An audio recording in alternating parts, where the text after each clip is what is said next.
gabi po sa inyong lahat at welcome sa ating huling simbang gabi. Patuloy po tayo maghanda para sa Kapaskuhan sa pamamagitan ng pagpapasalamat sa lahat ng biyaya na tinanggap natin sa ating Panginoon. At patuloy din po nating itaas ang ating mga personal na intensyon at pangangailangan sa Diyos. Ipanalangin natin ang ating mga frontliner, lalong-lalo na pong ating mga doktor, si Dr. Art, Dr. Ophel Yoro, at ang iba pang kapatid nating nagbibigay ng serbisyo sa larangan ng medisina at pangkalusugan. Sa lahat po ng mga may sakit na nagsisimba ngayon, hingin din natin ang biyaya na kayo po'y gagaling. At para rin sa mga kapatid natin na mag-aalay ng Bethlehem Candle ngayong darating na December 24, no, bukas sa ating Christmas Eve Mass. Nawa ang kanilang Bethlehem Candle ay magpaalala ng biyaya at pagpapala ng Diyos sa kanila ngayong Pasko at sa darating na bagong taon. Simulan natin ang pagdiriwang, sabay-sabay nating bigkasin. Sa ngalan ng Ama, ng Anak at ng Espiritu Santo. Amen. Sumainyo ang Panginoon. At sumaiyo rin. Mga kapatid, upang tayo'y maging karapat-dapat gumanap sa banal na pagdiriwang, aminin muna natin ang ating mga nagawang kasalanan at hingin ng awat pagpapatawad ng Diyos sa pamamagitan ng pagsisisi at pagpapagkumbaba. Tayo pong lahat inaamin ko Sa makapangyarihang Diyos at sa inyo mga kapatid, lalubha akong nagkasala sa isip, sa salita at sa gawa at sa aking pagkukulang. Kaya isinasamo ko sa mahal na Birheng Maria, sa lahat ng mga anghel at mga banal, at sa inyo mga kapatid na ako'y ipanalangin sa Panginoong ating Diyos. Kaawaan tayo ng makapangyarihang Diyos. Patawarin tayo sa ating mga kasalanan at patnubayan tayo patungo sa buhay na walang hanggan. Amen. Panginoon, kaawaan mo kami. Panginoon, kaawaan mo kami. Kristo, kaawaan mo kami. Kristo, kaawaan mo kami. Panginoon, kaawaan mo kami. Panginoon, kaawaan mo kami. Papuri sa Diyos sa kaitaasan.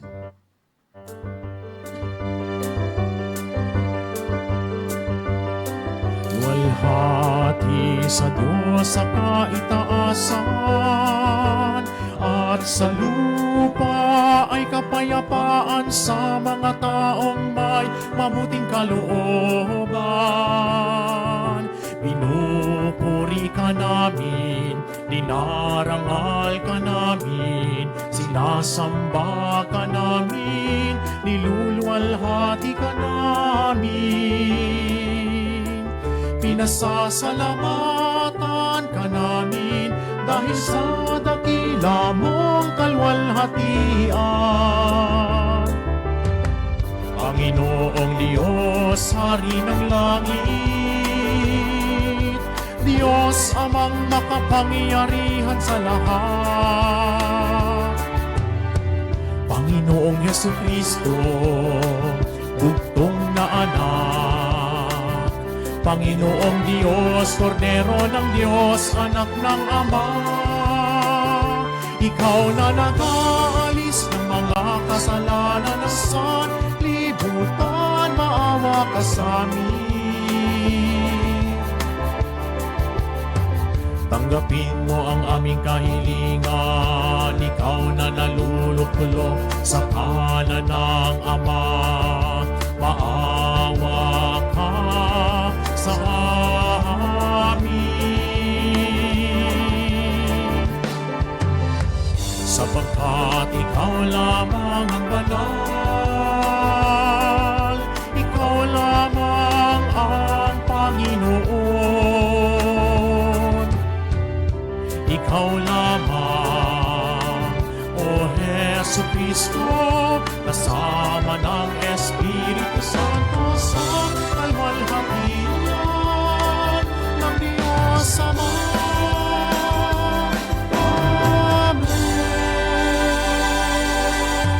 Iyuko natin ang ating mga ulo at tayo'y manalangin. Ama naming makapangyarihan, niloob mong ang iyong salita na ibinalita ng anghel ay maging taong totoo sa sinapupunan ng mahal na Birhen.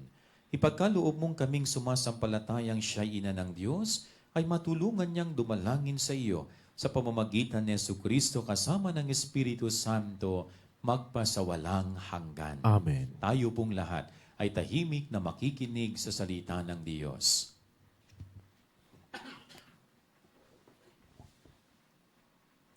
Pagbasa mula sa ikalawang aklat ni Samuel.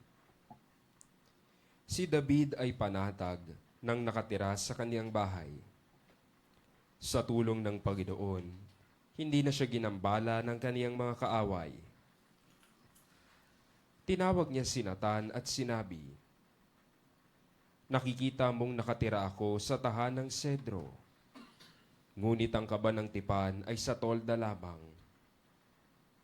Sumagot si Nathan, "Isagawa mo ang iyong iniisip, sapagkat ang Panginoon ay sumasa iyo." Ngunit ng gabing iyo'y sinabi ng Panginoon kay Nathan, "Ganito ang sabihin mo kay David, ipagtatayo mo ba ako ng tahanan? Inalista kita sa pagpapastol ng tupa upang gawing pinuno ng bayang Israel. Kasama mo ako saan mang dako, at lahat mong mga kaaway ay aking nilipol. Gagawin kong dakila ang iyong pangalan, tulad ng mga dakilang tao sa daigdig. Bibigyan ko ang Israel ng kaniyang lupa, at doon ko patitirahin. Wala nang gagambala sa kanila roon.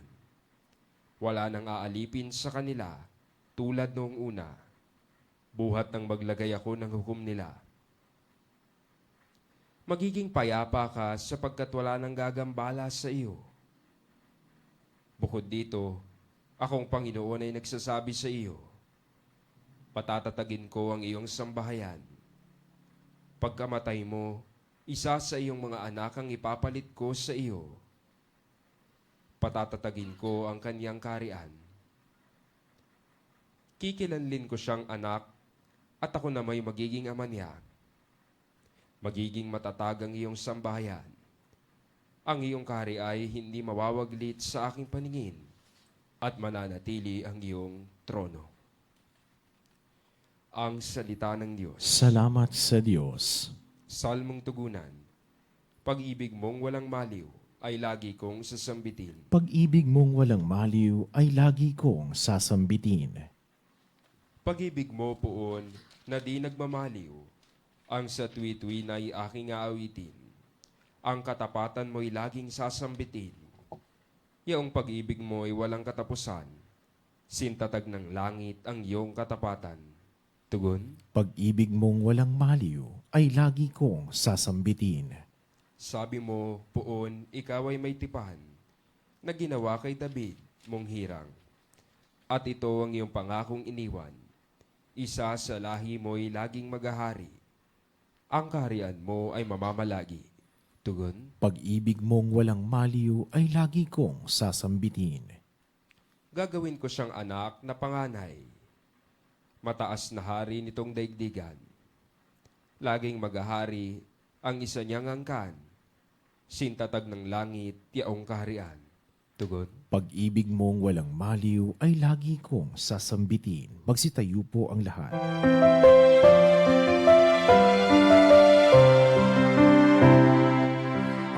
Alleluia, alleluia, alleluia, alleluia, alleluia, alleluia, alleluia, alleluia. Sumayin niyo ang Panginoon. At sumairi, Ang mabuting balita ng Panginoon ayon kay San Lucas. papuri sa iyo, Panginoon. Noong panahong iyon, napuspos ng Espiritu Santo si Zacarias na ama ni Juan at nagpahayag ng ganito, "Purihin ang Panginoong Diyos ng Israel, sapagkat nilingap niya at pinalaya ang kanyang bayan, at nagpadala siya sa atin ng isang makapangyarihang tagapagligtas mula sa lipi ni David na kanyang lingkod. Ipinangako niya sa pamamagitan ng kanyang mga banal na propeta noong una na ililigtas niya tayo sa ating mga kaaway at kamay ng lahat ng napupuot sa atin. Ipinangako rin niya na kahahabagan ng ating mga magulang at aalalahanin ang kanyang banal na tipan. Iyan ang sumpang binitiwan niya sa ating amang si Abraham na ililigtas tayo sa ating mga kaaway upang walang takot na makasamba sa Kanya at maging banal at matuwid sa Kanyang paningin. habang tayo'y nabubuhay. Ikaw naman, anak, ay tatawaging propeta ng kataas-taasan, sapagkat mauuna ka sa Panginoon upang ihanda ang kanyang mga daraanan at ituro sa kanyang bayan ang landas ng kaligtasan, ang kapatawaran ng kanilang mga kasalanan. Sapagkat lubhang mahabagin ang ating Diyos, magbubukang liwayway sa atin ang araw ng kaligtasan upang magbigay liwanag sa mga nasa kadiliman at nasa lilim ng kamatayan, at patnubayan tayo tungo sa daan ng kapayapaan. Ang mabuting balita ng Panginoon. Pinupuri ka namin, Panginoong Hesukristo. Magsiupo ang lahat. Muli, magandang gabi po sa inyong lahat at welcome sa ating simbang gabi, huling simbang gabi. Para po sa mga na-late mag-open ng kanilang Facebook at hindi pa nakapag-share, pwede bang pakiclick nyo muna yung share button dyan sa ilalim ng inyong screen at i-share ang ating simbang gabi sa inyong mga Facebook friend. Kapag nakapag-share na po kayo, huwag kalimutang pindutin din ang thumbs up button para ma-recognize namin na isa po kayo sa nag-share ngayong gabi. Okay ho? Sige. Napakaganda po ng ating ebanghelyo ngayong gabi na nagpapaalala sa atin ng isang pusong marunong magpasalamat sa Diyos dahil answered prayer. Katulad na lamang po ni Zacarias. Diba? Alam natin ang kwento ni Zacarias at ang kanyang asawang si Elizabeth. Sila'y matanda na at si Elizabeth ay baog. Subalit, ang Diyos ay hindi tumigil na maging mabuti sa kanila. Sa bandang huli, sila'y pinagkalooban ng anak at isinilang nga pinangalan ng Juan. At dahil po sa kabutihang loob ng Diyos na yon, talagang yung puso ni Zacarias ay sumasabog sa pagpapasalamat sa kabutihan ng Panginoon. Kaya yung gospel po natin, yan yung awit ng papuri ni Zacarias sa ating Panginoong Diyos. Sapagkat nakita niya, naramdaman niya ang kabutihan ng Diyos sa kanya. Nilingap siya at hindi siya pinabayaan. In short, answered prayer. No? Natanggap niya yung kanyang matagal nang hinihingi sa Diyos. Bagamat parang huli, pero nilingap pa rin siya. Ibinigay pa rin sa kanya ng Diyos. At ito po yung napakagandang ugali na pwede po nating matutunan kay Zacarias. Ang palaging mapagpasalamat sa Diyos sa lahat ng biyaya na tinatanggap natin sa Kanya. Yung magkaroon ba tayo ng isang pusong marunong magpasalamat? Magkaroon tayo ng isang pusong marunong maging masaya dahil kahit papaano ay hindi tayo pinababayaan ng Diyos. So doon po tayo ma-inspire sa ugali na Zacarias na yon, no? Hindi yung sa buhay natin, instead na magpasalamat tayo, nagre-reklamo pa tayo, reklamador tayo sa buhay, napakarami nating hinaing, napakarami nating sama ng loob, napakarami nating kung ano pang mga bagay-bagay na negatibo. Pero hindi ho eh. Ang isang taong may pusong nagpapasalamat, hindi mangingibabaw yung reklamo. Ang isang taong may pusong marunong magpasalamat, ang titignan niya is yung biyaya, hindi yung wala. So very simple lesson kay Zacarias po ngayong huling simbang gabi na natin. Have a grateful heart. Magkaroon ka ng isang pusong marunong magpasalamat sa Diyos dahil hindi ka niya pinabayaan. Magkaroon ka ng pusong marunong magpasalamat sa Diyos dahil ipinagkakaloob pa rin niya yung mga bagay na alam niyang kailangan mo sa buhay. So, instead na magrereklamo, huwag. Kundi tignan natin yung magagandang bagay na nangyayari at natatanggap natin palagi sa buhay natin. Have a grateful heart, no? Palagi kang magkaroon ng puso na marunong magpasalamat. Ngayong magpapasko na po, sana yan ang irigalo natin sa sarili natin. Mabawas-bawasan kung hindi man mawala yung pagiging reklamador natin. Mabawas-bawasan o kung hindi man mawala talaga yung ugali natin na naghahanap ng wala. Kundi ma-appreciate natin ang meron at magpasalamat tayo sa Diyos sa Kanyang binigay sa atin. Ang isang taong may pusong marunong magpasalamat ay higit na pagpapalain ng Diyos. Amen. Ngayon po i-offer ko ng mga candle of healing, intention, and protection ng mga pamilya at individual na nagpaalay ng kandila ngayong gabi.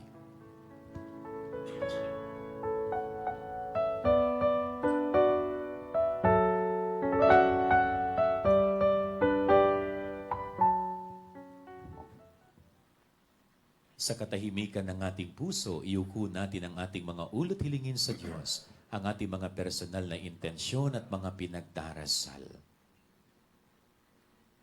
Sama natin ang lahat ng mga may sakit, nawa sila'y pagkalooban ng Diyos ng kagalingan. Ang lahat ng ating Gabay Aral Club member and mission partner, naway i-bless ng Diyos ang kanilang pamilya at mga hanap buhay. Ang mga pamilya na ibibless natin sa ating family blessing ngayong gabi, nawa ang kanilang intensyon at kahilingan ay ipagkaloob ng Diyos. Ipanalangin din natin si Brian na mag-undergo ng open heart surgery. Nawag gabayan ng Diyos ang mga kamay ng doktor na magsasagawa ng kanyang surgery. Ingatan siya ng Diyos habang ginagawa ang operation. Itaas din natin ang bawat isang pamilya na mag-aalay ng Bethlehem Candle bukas sa ating Christmas Eve Mass. Nawang kanilang Bethlehem Candle ay maging tulay ng biyaya ng Diyos para sa kanilang pamilya ngayong Pasko at darating na bagong taon. Ito po ang aming samot dalangin, Panginoon.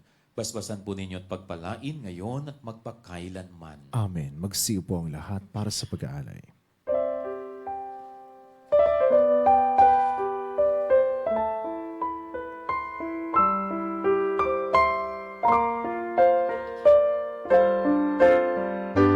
Kunin at tanggapin ang alay na ito, mga biyayang nagmula sa pagpapala mo. Ganda ng bawat pusong pagkatinibig mo, ngayon'y nananalig,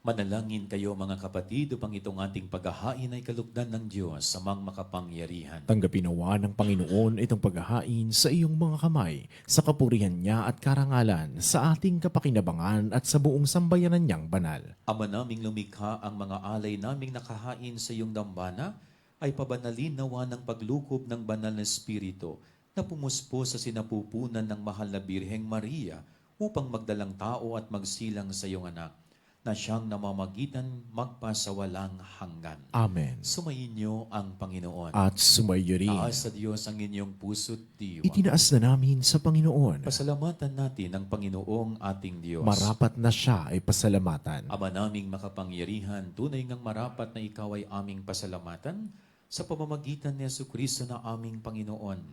Ang pagsusugo mo sa Kanya ay pinahayag ng lahat ng mga propeta.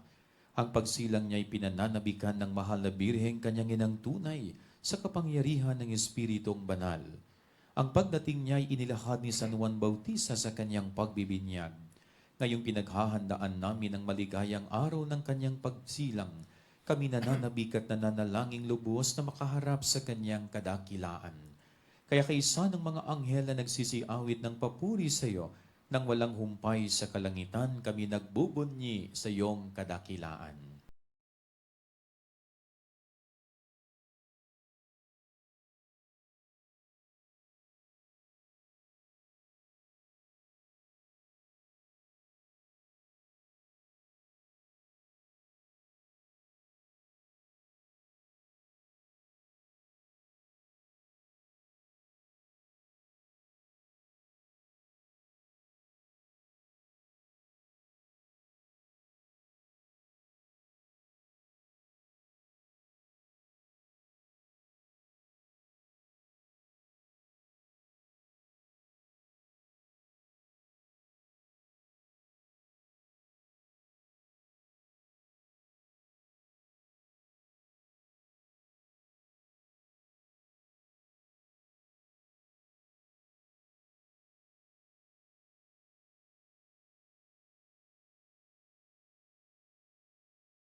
Ama naming banal, ikaw ang bukal ng tanang kabanalan. Kaya sa pamamagitan ng iyong Espiritu, gawin mong banal ang mga kaloob na ito, upang para sa amin maging katawan at dugo ng aming Panginoong Hesu Kristo. Bago niya, pinagtiisang kusang loob na maging handog, ginawakan niyang tinapay. Pinasalamatan kanya, pinaghati-hati niya yon. Iniabot sa kanyang mga alagad at sinabi, tanggapin ninyong lahat ito at kanin. Ito ang aking katawan na ihahandog para sa inyo.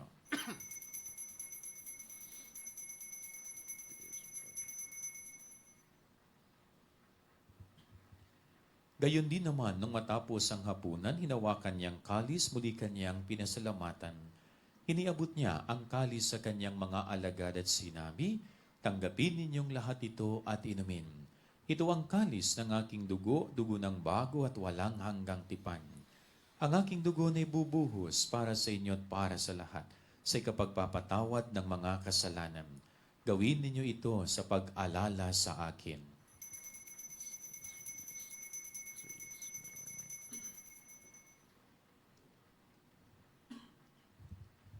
Ipagbunyi natin ang misteryo ng pananampalataya. Aming ipinahayag na namatay ang iyong anak, nabuhay bilang Mesiyas at magbabalik sa wakas para mahayag sa lahat. Ama, ginagawa namin ngayon ang pag-alala sa pagkamatay at muling pagkabuhay ng iyong anak. Kaya't iniaalay namin sa iyong tinapay na nagbibigay buhay at ang kalis na nagkakaloob ng kaligtasan. Kami ay nagpapasalamat dahil kami ay iyong minarapat na tumayo sa harap mo para maglingkod sa iyo. Sinasamo namin kami magsasalo-salo sa katawan at dugo ni Kristo ay mabuklod sa pagkakaisa sa pamamagitan ng Espiritu Santo. Ama, lingapin mo ang iyong banal na simbahang laganap sa buong daigdig. Puspusin mo kami sa pag-ibig kay San ni Francisco na aming Santo Papa, ni Roberto na aming Obispo at ng Tanang Kaparian. Alalahanin mo rin ang mga kapatid naming nahimlay nang may pag-asang sila'y muling mabubuhay, gayon din ang lahat ng mga pumanaw. Kaawaan mo sila at patuloyin sa iyong kaliwanagan. Kaawaan mo at pagindapatin kaming lahat na makasalo sa iyong buhay na walang wakas. Kaysa ng mahal na Birheng Maria na Ina ng Diyos, ni San Jose na kanyang kabiyak, kaysa ng mga apostol, ni Santa Lucia at Padre Pio, mga patron ng mga may sakit, at ang lahat ng mga banal na namuhay dito sa daigdig ng kalugod-lugod sa iyo, may pagdiwang nawa namin ang pagpupuri sa kararangal mo sa pamamagitan ng iyong anak na aming Panginoong Hesu Kristo. Sa pamamagitan ni Kristo, kasama niya at sa Kanya, ang lahat ng parangal at papuri ay sa iyo, Diyos amang makapangyarihan, kasama ng Espiritu Santo, magpasawalang hanggan.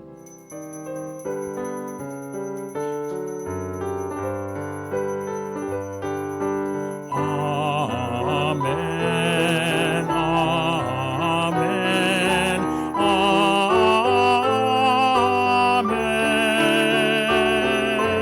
amen,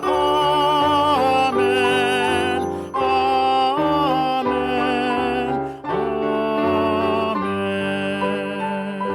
Bilang mga anak ng Diyos, patuloy na humihingi ng biyaya ngayong darating na Pasko at New Year, lalo na po ang biyaya ng kagalingan, kababaang loob nating awitin ang Ama namin.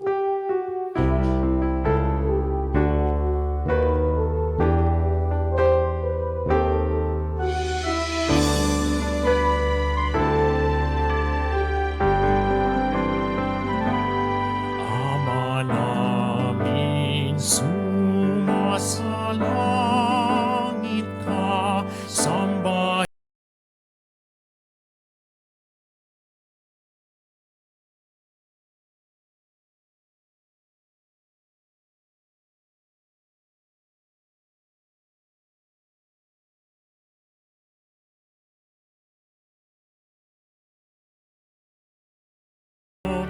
dito sa lupa para ng sa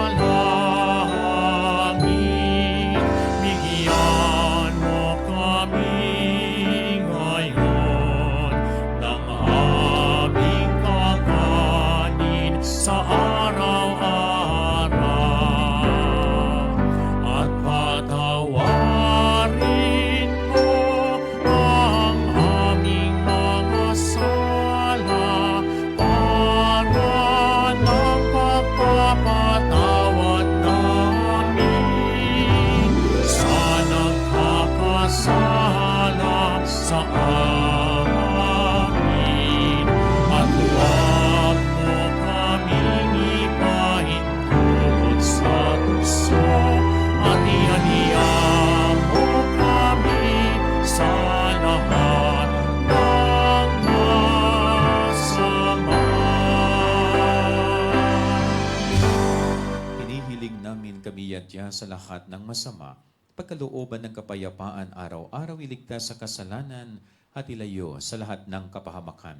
Samantalang aming pinananabikan ang dakilang araw ng pagpapahayag ng tagapagligtas naming si Hesu Kristo. Sapagkat iyo ang kaharian, ang kapangyarihan at ang kapurihan, magpakailanman. Amen. Panginoong Hesu Kristo, sinabi mo sa iyong mga apostol, kapayapaan ang iniiwan ko sa inyo.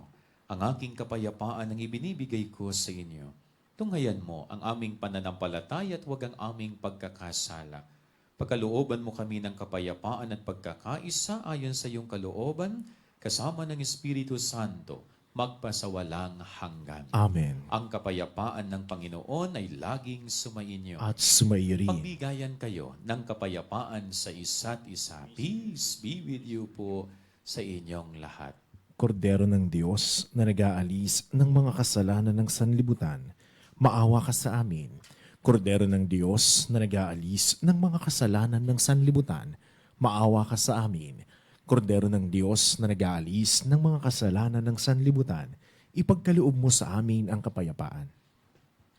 Mga kapatid, narito ang ating Panginoong Jesucristo ang magpapagaling sa lahat ng ating mga sakit at karamdaman. Siya ang kordero ng Diyos na nag-aalis ng mga kasalanan ng sanlibutan. Mapapalad tayo ngayong gabi na nakikibahagi sa kanyang banal na piging. Panginoon, hindi ako karapat-dapat na magpatuloy sa iyo, ngunit sa isang salita mo lamang ay gagaling na ako. Ipagsanggal lang nawa tayo ng katawan at dugo ng ating Panginoon patungo sa buhay na walang hanggan. Amen.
Manalangin tayo. Ama naming mapagmahal, sa aming pagsasalo sa banal na hain, lagi nawa naming madama ang iyong kagandahang loob upang kami magkamit ng kaligtasan, pakundangan sa pagkakatawang tao ng iyong anak, ngayong aming ginugunita ang kanyang ina. sa pamamagitan ni Jesucristo kasama ng Espiritu Santo, magpasawalang hanggan. Amen. Ngayon po ay ipipray over ko na ang lahat ng mga may sakit. Pakiyuko niyo po ang inyong mga ulo. Makapangyarihan at mapagpagaling na Diyos, ipinagdarasal po namin ang lahat ng mga may sakit, lalo na po ang mga nagsisimba sa healing mass na ito, na may cancer, kidney failure, ang mga nasa ospital, lalo na po ang mga nasa ICU, ang mga dumaranas ng depression at anxiety, at ang iba pang karamdaman, mayroon po ang isang dumudulog, nagsusumamo sa inyo ngayong gabi. Hinihiling namin ito sa tulong ng mga panalangin ng Mahal na Birhen. Sa mga nakagagaling na panalangin ni Padre Pio at Santa Lucia kay Jesus, aming dakilang manggagamot, ngayon at magpakailanman. Amen. Amen. God bless po sa inyong lahat. Ngayon naman po, ibibless ko ang mga pamilya na kasama po sa ating family blessing ngayong gabi. Tita Anisha and Tito Lito Bondok and family, Mr. Bernie and Mrs. Darlea Bayer and family, Mr. Prospero and Mrs. Alicia Pulma, Levida Medina Mayo Lailo, Grospe Rosuelo, Aquino family, Presileyesa Cruz and family, June Aguasin and Baby Linda Garcia Aguasin and family, Mendoza Masilang family, Rubino and Dolores Tan and family, Edles family at ng Zaira's Pizza. Pakiyuko niyo po ang inyong mga ulo. O Diyos, kasihan ng iyong mga biyaya ang pamilya na ito na natitipon sa iyong mahal na harapan ngayong gabi. Ingatan mo at ipagtanggol ang mag-anak na ito upang sa bisa ng iyong lingap ang mga magkakasambahay, magkakapamilya ay magtamo ng kapayapaan at katiwasayan. Naway tularan nila ang mga halimbawa ng banal na mag-anak sa Nazaret, sina Jesus, Maria at Jose. Naway pagpalain kayo ng makapangyarihang Diyos sa ngalan ng Ama, ng Anak, at ng Espiritu Santo. Amen. Amen. God bless po sa lahat ng mga pamilya. Harinawa ang inyong pagpapabasbas ay magdulot ng biyaya ngayong Pasko at sa darating na bagong taon. Maraming salamat po. Sa mga pamilya din na gustong masama sa ating family blessing, last na po bukas. So, join na ninyo. Sama na ninyo ang inyong mga pamilyang ipabless. So, bago po tayo magtapos, maraming salamat sa inyong lahat na nagsimba at nag-share ng ating healing mass. Pangalawa, maraming salamat po sa inyong patuloy na pagtugon sa ating panawagan ng call for donation ng mga pasta pack. Okay ho, maraming salamat po sa mga nagpadala, sa mga nagdadala until now at magpapadala pa until tomorrow. Maraming salamat po sa inyong kabutihan. Napakalaking tulong po nito sa ating mga kapatid na mahihirap ngayong darating na Pasko. At bukas po, December 24 na, ay ang ating Christmas Eve Mass. Alas 6 po ng gabi ang ating Christmas Eve Mass. At bago matapos ang ating Christmas Eve Mass, ay magkakaroon ng blessing. No? Ibi-bless natin, lalo na po yung mga Bethlehem candle na i-offer natin. Ito po ay napakaganda na gagawin natin bukas para sa ating pamilya. Ang ipag-alay ng Bethlehem candle ang pamilya natin para ihingin ang biyaya ng Diyos ng pagmamahal, kapayapaan, pagkakasundo-sundo, malalim na pananampalataya, at iba pang kailangan ng ating pamilya ngayong darating na Pasko at darating na bagong taon. Kaya sa mga nais magpa-offer ng Bethlehem Candle, mag-message po kayo sa ating Gabay Aral page. Hanggang bukas lang po ng alas 3 ng hapon, i-accommodate ang mga magpapaalay ng Bethlehem Candle. After 3 p.m. ay wala na po. Okay? So, kaya ngayong gabi ay mag-message na po kayo. So, yan po ang ating mga gawain. And then, sa December 31, ang ating New Year's Eve Mass ay alas 5 po ng hapon. After po, or from December 25, ay wala muna tayo mga misa niyan. Magre-resume sa December 31. Then after December 31, magre-resume po ulit ang ating Gabay Aral Healing Mass sa January 5, Sunday. Okay? So, ito ay para bigyan din po ng break, na holiday break, ang ating Gabay Aral theme. Maraming salamat po sa inyong lahat. Mag-message na kayo sa ating Gabay Aral page para sa Bethlehem Candle at Blessing ng Family. Sumayin niyo ang Panginoon. At sumayo rin. Pagpalain kayong lahat na makapangyarihang Diyos sa ngalan ng Ama, ng Anak at ng Espiritu Santo. Amen. Tapos na ang ating pagdiriwang, humayo kayong taglay ang kapayapaan ni Kristo sa inyong buhay. Salamat sa Diyos. Magandang gabi po sa inyong lahat. See you tomorrow.